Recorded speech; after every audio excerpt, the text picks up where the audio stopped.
He was just a small-town mechanic, quiet, polite, the kind of man you'd forget 5 minutes after meeting him. But when Justin Park went missing one rainy night, the town didn't realize they weren't looking for a victim. They were hunting the most dangerous man in the room. It started with a phone call. Friday, 9:17 p.m. A neighbor heard shouting from Justin's garage, then silence. By morning, his truck was still there, tools scattered, one shoe by the workbench. The police called it a kidnapping. His wife, Lisa, begged for help on camera. Justin wouldn't just leave. He's not that kind of man. They didn't know how right she was. 2 men, known around town for all the wrong reasons. Marcus, Red Tanner, an ex-con with a short temper and a scar across his chin. And Victor Holt, a local loan shark who believed Justin owed him money for a car job gone wrong. They dragged him to an abandoned quarry outside Fairbanks, tied to a chair, duct tape around his wrists. "Where's my money, mechanic?" Victor hissed. Justin didn't answer, just stared, calm, unreadable. Red laughed. "This one's slow. He doesn't even get what's happening." But Justin did. He was counting every breath, every step, every weakness. For 2 days they kept him there. No food, no water, only taunts. Victor enjoyed it. Breaking people made him feel powerful. He leaned close, whispering, "You think you're smarter than me? You're nothing, just a man with grease under his nails."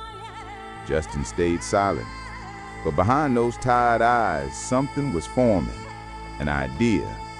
When Red left to get food, Justin finally spoke. "You shouldn't trust him." Victor frowned. "What did you say?" "Red. He's been skimming from your payouts. Check your glove compartment."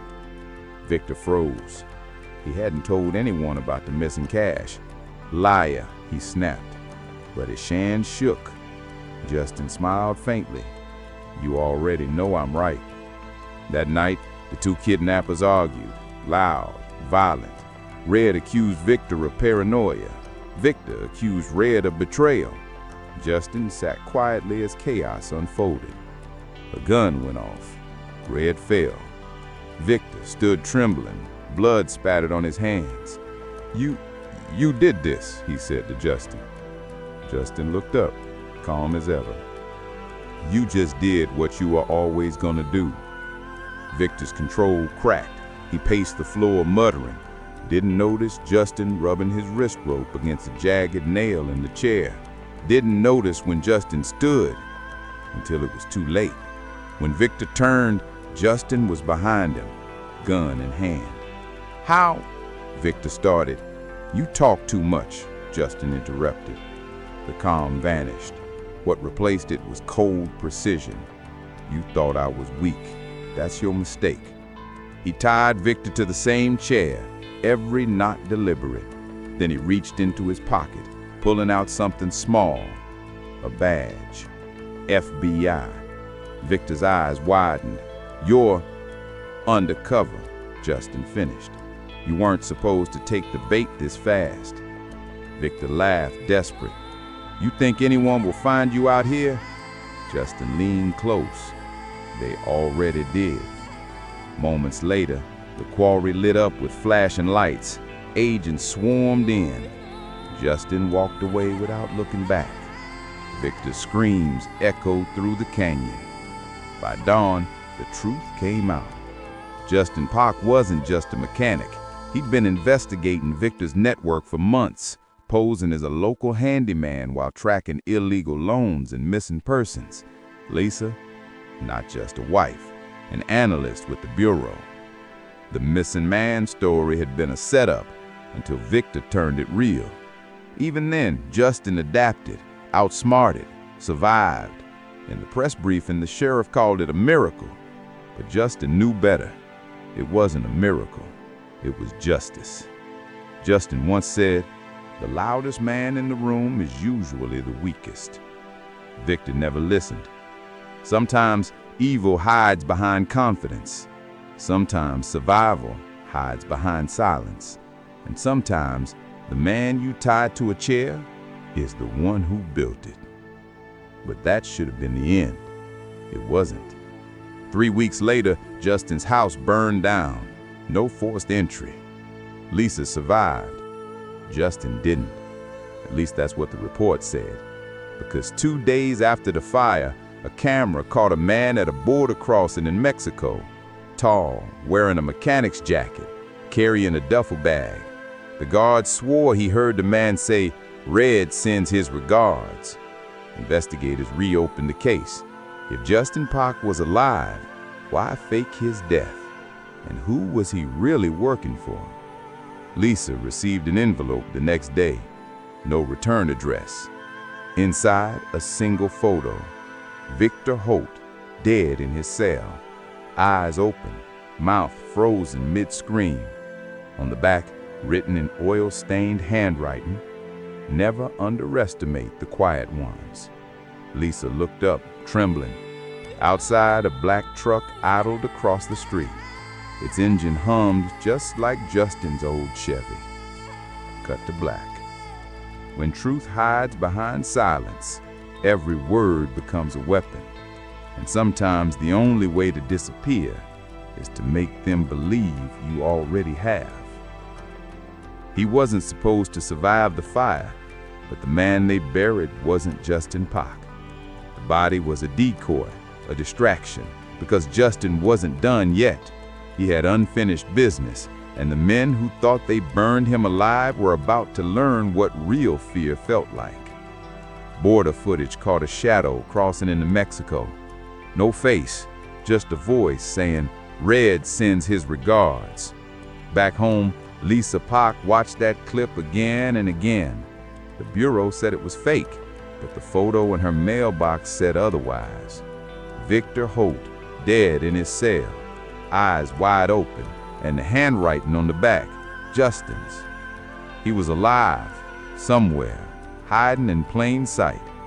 In a small safe house near Monterey, Justin Park watched the world report his death. No smile, no words, just quiet vengeance building behind those calm eyes. In front of him, a case full of passports, burner phones, and a single photo. Director Miles Arvin, the man who sent him undercover, the man who betrayed him. Justin whispered, "You tried to bury me, Miles, but I fix things for a living." Then he disappeared into the night. Back in Washington, Lisa went back to work, pretending to move on, but she didn't. Every night she searched classified files until she found something impossible. Payments to Victor Holt, signed by Director Arvin himself.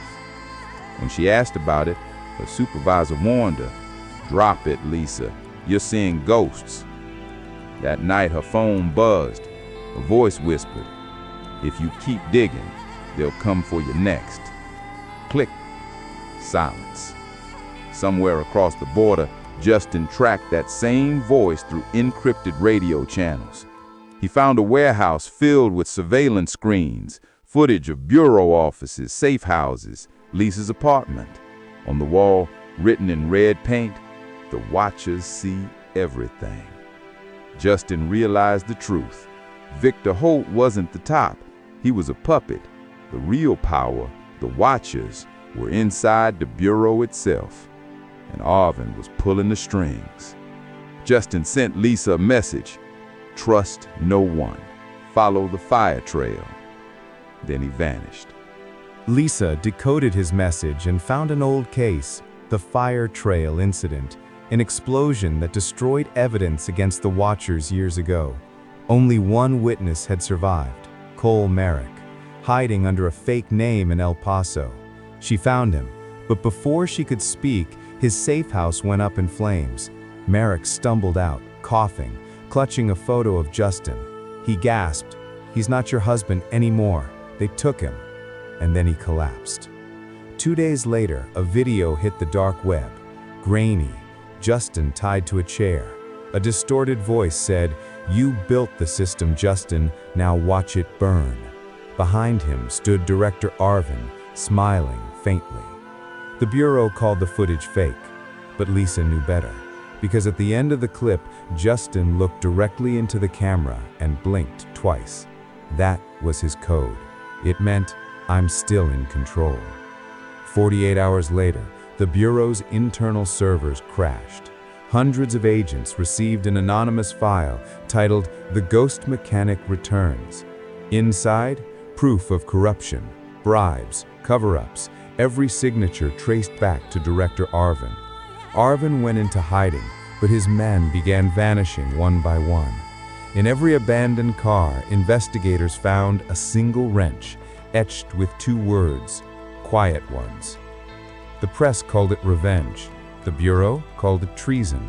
Lisa called it justice. Weeks later, she received one final message, a drive. On it, Justin's voice, calm, cold. "If you're hearing this, I'm inside their system. Don't find me. Finish what I started." The Watchers built the fire. Arvin lit the match. "Burn the ashes, Lisa." She played it over and over, realizing Justin had become the thing they feared most, a ghost inside their network, a mechanic who could break the machine from within. 3 months later, Director Arvin was found alive, trembling, locked inside his penthouse. On the mirror, written in motor oil, "You can't fix what's already broken." At the same time, Lisa disappeared. No trace, no note. Only one video leaked online. A dimly lit room, a single lamp. Lisa's voice trembling. "They know I'm next, but Justin's not the only ghost anymore." Then static. The feed cut to black. And somewhere far away, an engine started. The same hum, the same rhythm. Justin's old Chevy, still running, still out there. The mechanic had become the message. The hunted had become the hunter. The system that betrayed him now feared his silence. Justice wasn't served in a courtroom. It was built with oil, fire, and vengeance. Because in the end, Justin Pack wasn't just fixing broken engines, he was fixing a broken world. And when the engine finally stopped, so did the Watchers.